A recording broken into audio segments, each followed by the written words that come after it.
Well, the situation in Ukraine is continuing to escalate. Um, there's an interesting article on antiwar.com in which, even though the official schedules, I guess, of Lloyd Austin and Anthony Blinken, the U.S. Secretaries of Defense and State, respectively, do not state this. Apparently, they're based on media reports and schedules that have been put out about their travel. It appears that they both will be at NATO headquarters in the next couple of weeks together at the same time over in, I believe it's in Brussels is where NATO is based. Or maybe it's the Netherlands. It's somewhere in the Low Countries, either way. And a clear focus of the visit, I'm sure, will be the situation in Ukraine, which I have warned could very quickly escalate out of control if the United States does not rein in Zelensky and make it clear to him that he does not have a blank check to try and start a war to reclaim the territories that Ukraine lost after the Euromaidan revolution or coup, whatever you want to call it, a few years ago. That being Crimea and the two oblasts of Donetsk and Luhansk. Now, in a video from last week or a couple weeks ago, thumbnail titled "Ukraine's Blank Check," I went over how this narrative about Russian aggression is not really accurate, since the Russians here are not trying to advance the line. The Russians are very happy with the status quo. The Russians, have their naval base in Sevastopol. They have Crimea. They're happy with that. Donetsk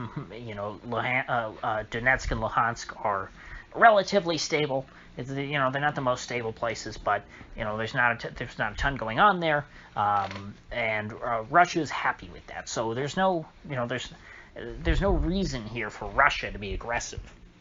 Now Zelensky, on the other hand, I guess because I don't follow the internal politics of Ukraine. I don't have that much time to try and study what's going on there. But from what I understand, Zelensky was, when he came in, he was running for president as this reconciliatory guy. He wanted to try and reconcile with Russia and to stop the fighting, and to just, sort of put this whole war in the Donbass behind them. And at first he kind of tried to do that, and it seems like something's changed with Zelensky, because now he's reversing on that, and he's trying to go full in on, I guess, trying to appeal to Ukrainian nationalism, and say, we're going to reclaim, our country. We're going to take it back, all this stuff that was stolen from us by Russia. And, of course, Zelensky knows his country cannot do that alone. So therefore, he would only actually instigate any kind of conflict. He would only actually challenge Russia in that way. He would only, try and invade Russian-held Crimea or the Donbass if he felt like he had total backing from NATO, which is how they've been speaking, the Ukrainians, publicly in their own country. The Ukrainian defense minister, and this is the top story, I think, if you go to antiwar.com. They have a bunch of good articles summarizing the recent news on Ukraine. They've aggregated it very well and pulled from a bunch of different sources. But the defense minister was basically talking about how, hey, we can win. We can take back these lost territories by, invoking Article 5 of the NATO treaty. Now, of course, Ukraine is not currently a member of NATO, although Zelensky demanded in a call with Stoltenberg, the Secretary General of NATO, recently, that Ukraine's admission be accelerated, which gave me some hope, because to me that sounded kind of desperate. Like, hey, Stoltenberg, make me a member of NATO, please, so I can, so that you guys have to join in on my side in a war against Russia. But now they're speaking confidently in public again, acting like they do have NATO's backing. Even though they can't legally invoke Article 5 of the NATO treaty, they're saying, hey, this is how the NATO thing works. If one of us gets into a fight, we all have to get into a fight. And look, we've been working closely with NATO for a long time, which is true. Ukraine has been working closely with NATO. They've been sort of, they've been friendly, although they are not a member of NATO. And so to me, all of this has been very concerning because, of course, war with Russia, and if NATO went to war with Russia, that would be a nuclear war. You can't have nuclear powers like France and the United States, which are a part of NATO, going to war with Russia, which is a nuclear power. That doesn't end well. Everybody understands that. You can't do that. It's never happened. And the reason why it's never happened is because everyone knows that if it happened, it would be a global catastrophe. So I have to think that even the idiot B team who is running the show in Washington right now, sort of the rejects, the second stringers of the Obama administration, and frankly, the second stringers of a would-be Hillary Clinton administration. I don't think that these people are even of the caliber that Hillary would have put them in place. Or as Robert Burns calls them, I think the West Wing generation, all of the kids who grew up in the 90s watching the West Wing and just dreaming about how wonderful and noble, neoliberalism was, and all they wanted to do was grow up and work in Washington and be diplomats, and be diplomatic, sort of become tentacles of the American hegemony. Even these folks can't actually want to start a war with a nuclear power. They're not that arrogant. I should hope not. I think that what they're doing here, because I believe that title of that original video I made about this whole situation was called, the real danger in Ukraine is American arrogance, and I stand by that. Because I'm not saying that the Americans are so arrogant that they think that they could start a war with Russia and Russia would not accelerate or escalate to the nuclear level, that Russia would just say, oh, okay, let's not use nukes, and here you have NATO marching into Moscow, and the Russians go, well, we can't use nukes for some reason. No, the Russians, of course, would use nukes eventually.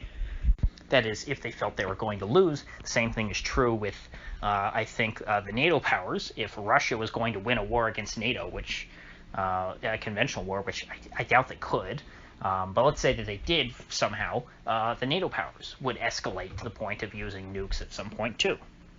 And so they can't be so dumb that they don't know this. So I have to think, what's the deeper thing that could be behind this? What interest do they have in a game of brinksmanship, where they bring us to the brink of war with Russia by encouraging the Ukrainians to try and make the Russians think that they are about to go to war with them and that NATO has their back. What do they have to gain from that?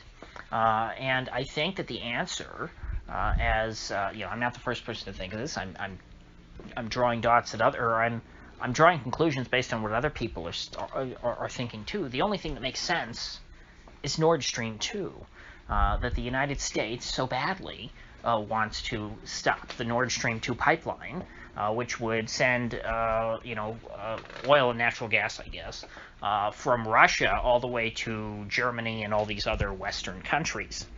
And interestingly enough, one of these stops on Lloyd Austin's tour, before the Secretary of Defense, before he gets to NATO headquarters, is Germany. Germany and France, interestingly, have been a bit more responsible about this whole Ukraine crisis than the United States has. France and Germany have not been coming out and saying how, oh, we stand steadfast with Ukraine against Russian aggression.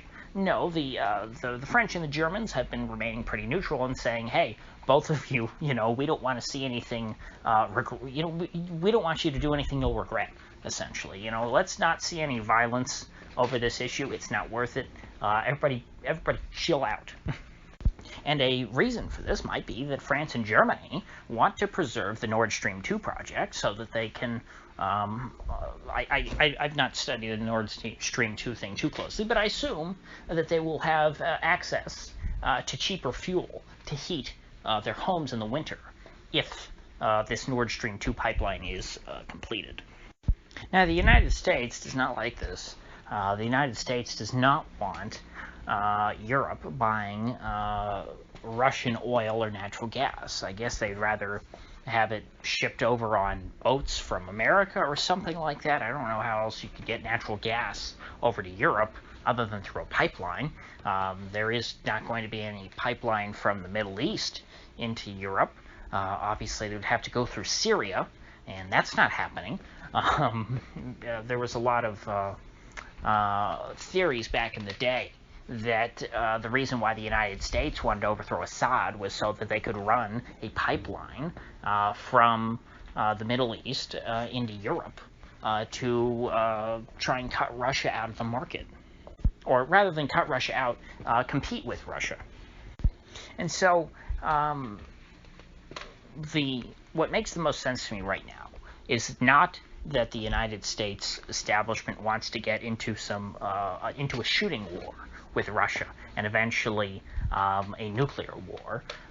It would make more sense that they want to engage in brinksmanship, bring us to the brink of war with Russia, to try and spoil the Nord Stream 2 deal, to try and break up that agreement between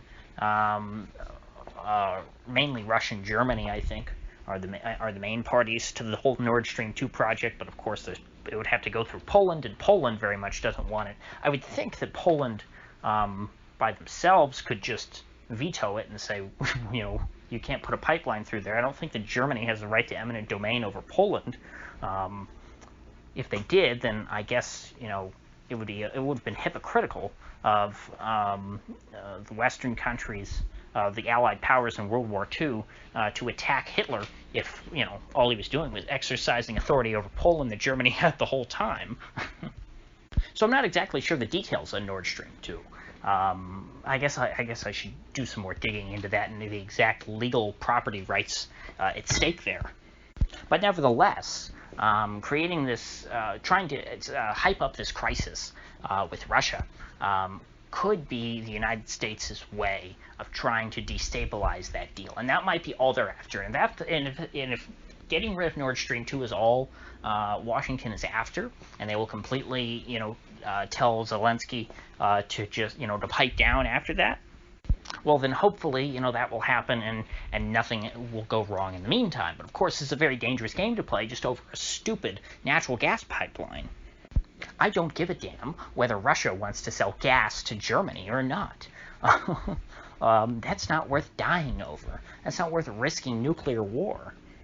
So those are my updated thoughts on the situation, and we're going to have to watch, obviously. I don't think anything is going to happen until after Lloyd Austin and Blinken leave NATO headquarters at the end of their trip. We'll have to see what comes out of that.